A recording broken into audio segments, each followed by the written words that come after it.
Baik, kita mulai dari mengenal an-nafs al-hayawaniyah sebelum nanti al-nafs al-insaniyah. Maka kita hari ini akan membahas dulu an-nafs al-hayawaniyah, atau kalau saya terjemahkan dalam bahasa Indonesia itu jiwa hewani. Bahwa an-nafs al-hayawaniyah dan an-nafs al-insaniyah itu sama-sama ada pada diri manusia. Bismillahirrahmanirrahim. Qala mu'allifu rahimahullahu ta'ala wa nafa'ana Allahu bihi wa bi'ulumihi bid-dawain rabbil alamin.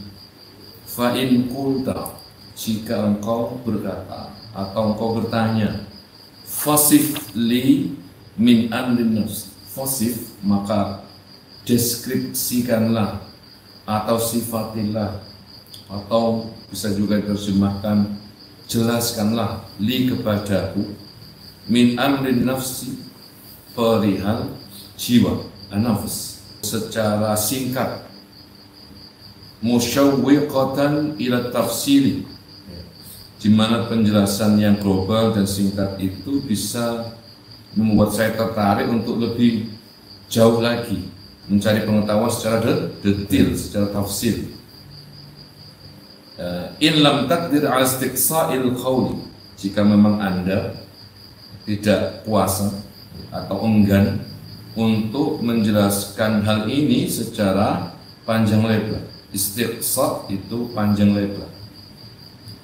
Hazlan min at-tatwil, karena dikhawatirkan terlalu bertele-tele atau berpanjang lebar.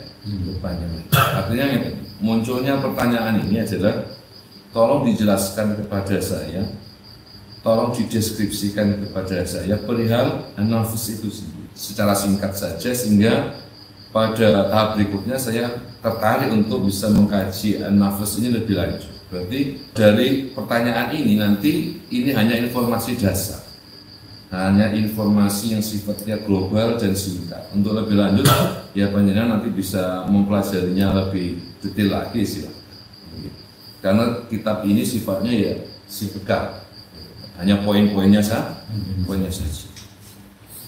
Jawaban beliau begini, fa'lam, maka ketahuilah, anna lin nafsi al-hayawaniyati, bahwa sesungguhnya nafs hayawaniyah atau jiwa hewani itu alal jumlati quwwataini, secara umum, secara global memiliki dua daya, dua kekuatan.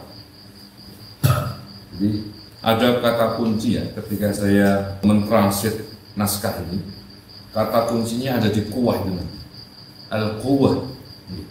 Mungkin nanti dari sini kita bisa mengenal lafaz la haula wala quwwata illa billahil aliyyil azim. Jadi Al-Ghazali menggunakan satu kata kunci, yaitu al-quwwah. Pada jiwa hewani an-nafs al-hayawaniyah itu ada dua kekuatan, dua daya. Yang pertama quwwatun muharrikatun, yaitu daya penggerak. Wasani, yang kedua quwwatun mudrikatun, daya tangkap. Ada daya gerak, daya yang muharrika, penggerak, ada daya penangkap, mudrika. Baik, wal muharrikatu qismani. Muharrika, daya penggerak itu ada dua bagian. Yang pertama ba'itsatun, daya penggerak atau pendorong. Ba'itsat, jadi kekuatan atau daya pendorong. Yang kedua wasani mubasyiratun lil harakat, yaitu daya gerak untuk daya untuk langsung gerak atau gerak langsung. Apa istilahnya? Direct driving ya. Gerak langsung. Artinya kan, saya ulang lagi ya, ini butuh rada mikir sedikitnya sih. Bahwa di dalam diri kita itu ada istilah apa? Jiwa hewani.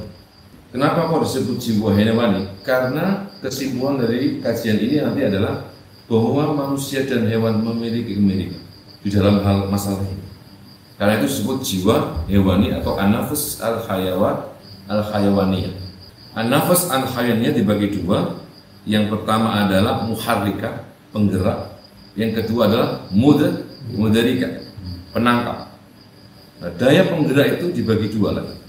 Daya penggerak yang bersifat direct, langsung. Yang kedua, daya penggerak yang sifat mendorong atau pendorong, ya, atau ba'ithah itu. Wal mubashiratu lil harakat. Nah, kita mulai dari gerak langsung, mubashirah lil harakat, bahwa pada jiwa manusia itu ada istilah al mubashirah lil harakat, gerak langsung atau direct gitu ya. Apa yang dimaksud dengan mubashirah lil harakat itu?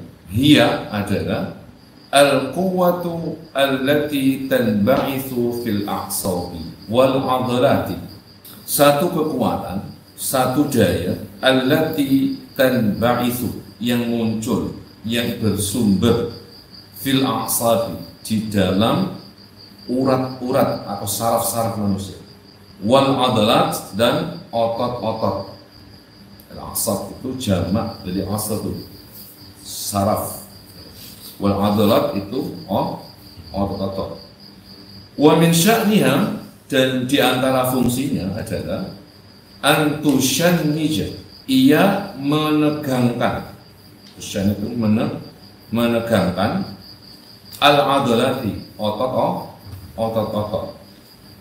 Fatajdiba al-autara, sehingga al-autar atau tendon, bahasa ilmiah itu ya, tendon-tendon.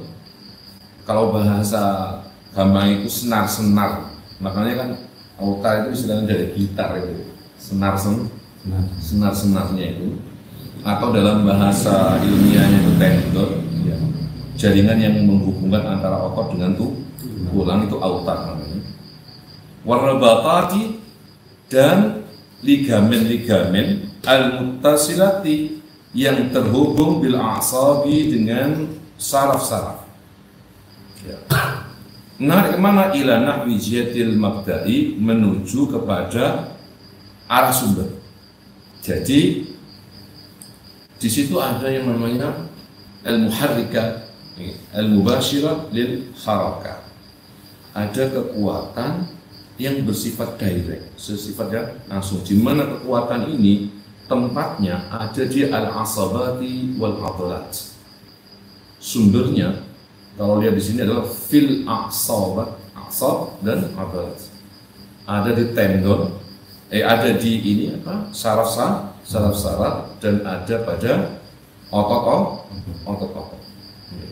Nah, kemudian fungsinya adalah tushannij, dia itu menegangkan. Ketika dia menegang, maka tendon, ya, dan ligamen itu akan menarik, ya, tendon yang berhubungan dengan apa tadi? Saraf itu akan menarik, bergerak menuju kepada sesuai dengan sumbernya. Sebaliknya, kalau dia itu menegang, muncullah tarikan yang itu sejajar. Kalau itu kemudian dia mengendor, melemas, dalam arti tarkhiyah itu melemas atau mengendor, fatasiru al-a'sabu war-rabatatu ila